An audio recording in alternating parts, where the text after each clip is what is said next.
السلام عليكم، ازيكم يا حبايبي؟ يا رب تكونوا بخير. انا جايبه لكم طريقه السبانخ لو انت عايزه تفرزيها باحلى طريقه.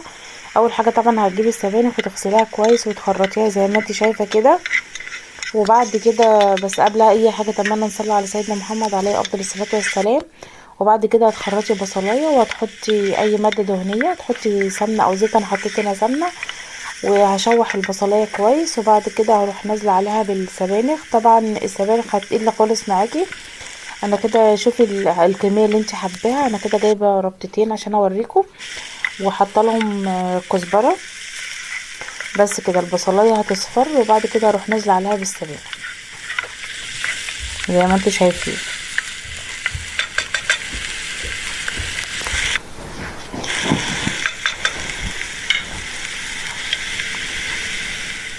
اتمنى ان انت لو لسه بتشوفي القناه تشتركي فيها وفعلي الجرس على الكل عشان كل ما انزل فيديو يوصلك باذن الله. واعملوا لايك يا حبايبي، وكل سنه وانتم طيبين. بصوا يا حبايبي كده انا نزلت اهو بالسبانخ. بصوا كميه السبانخ هتلاقيها بتقل معاكي خالص وهتنزل ميتها. انت هتفضلي يعني هتسيبيها كده مع نفسها لغايه لما السبانخ تقل وتنزل ميتها وتشربها تاني عشان تبقى معاكي زي الفريش بالظبط زي الطازه. ودي احلى طريقه لو انت عايزه تشيلي بيها السبانخ. طبعا انا مش بخزنها، انا بجهز كده عندي عشان لو استعملها احنا مش ملناش فيها قوي يعني. بس انا حبيت اوريكي طريقتها لو انت حابه تخزنيها. اهو يا حبايبي كده هتلاقوها يعني كل ما تقل معاكي هتزودي بقيه كميه السبانخ.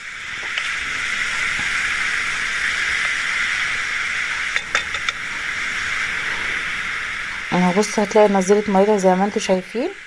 لازم تصبري عليها لغايه لما هتشرب ميتها تاني. بس كده. والصلاه والسلام على رسول الله. ازيكم يا حبايبي؟ يا رب تكونوا بخير. بصوا انا عايزه اقول لكم اعملوا زيي على طول. بدل ما كل شويه تفضلي تضربي في الطماطم، هتجيبي مثلا 2 كيلو طماطم 3 كيلو طماطم كل اسبوع، وتروحي كده غسلاهم كويس وحطاهم ومقطعاهم وحطاهم على النار. هينزلوا ميتهم وهتحسي القشره كده ثابت من الطماطمايه. هتروحي بعد كده تاخديها لما تبرد، هتروحي ماسكاها ضربها في الخلاط، وبعد كده ترجعي تاني ترجعيها يعني تصلصيها على النار. صدقيني الحركه دي هتخليكي ما تحبيش ابدا الطماطم اللي هي المضروبه. وتحطيها في اكياس او تحطيها مثلا، طبعا تلاجتي بتبوظ الحاجه. هتحطيها في اكياس او كده، وتحطيها في الفريزر او في التلاجة على حسب. وتروحي تاخدي كيس كيس بقى منها، هتسهل عليكي كتير بقى في عمايل الاكل. مش كل شويه ان انتي هتضطري تضربي طماطم وكده. ومعلش بقى الفلاش انطفى. يا رب تكون الفكره بتاعته وصلت لكم، وبشكركم جدا وباي باي. السلام عليكم، اللهم صل وسلم وبارك على سيدنا محمد وعلى اله وصحبه وسلم. عايزه اقولك على حاجه، عشان انا شفت شيفات كتيره بيتكلموا عن الفول. يا جماعه الفول بيتنقع نقعيل يوم كامل. صدقيني الفوله ما شاء الله بتكبر معاكي كده وبتبقى زي الزبده. انما لو نقعتيه ساعه او ساعتين او 4 ساعات، لان في شيفات بيقولك ما تكتريش عن كده عشان الفوله مش عارفه بيحصل لها ايه. ولا ما تسمعيش الكلام ده، الفوله ما بتستويش يا جماعه. ده عن تجربه، اسمعي الكلام. يبقى لما تيجي الفول هتنقعيه من بالليل، وهتفضلي يعني تغسليه كويس وتغيري ميته عليه. ده كده اهم حاجه. وبعد كده هتضيفي له الاضافات. هتجيبي ده اللي هو الفول المدشوش، ماشي. ودوت عدس يا بنات. هتاخدي ربع كوبايه عدس وربع كوبايه فول مدشوش على نص كيلو فول. وهتحطي عليه معلقه كركم. وهتحطي عليه، اللهم صل على النبي، هتحطي عليه جزرايه مبشوره لو عندك.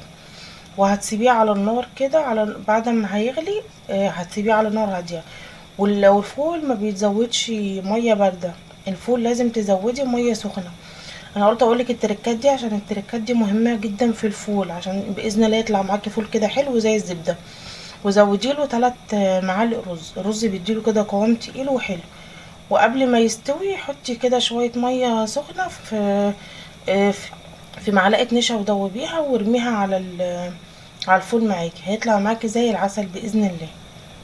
يلا لو عجبك القناه اعملي لايك واشتراك وشيروا الفيديوهات بالله عليكم. وبشكركم جدا، وكل سنه وانتم طيبين، وباي باي.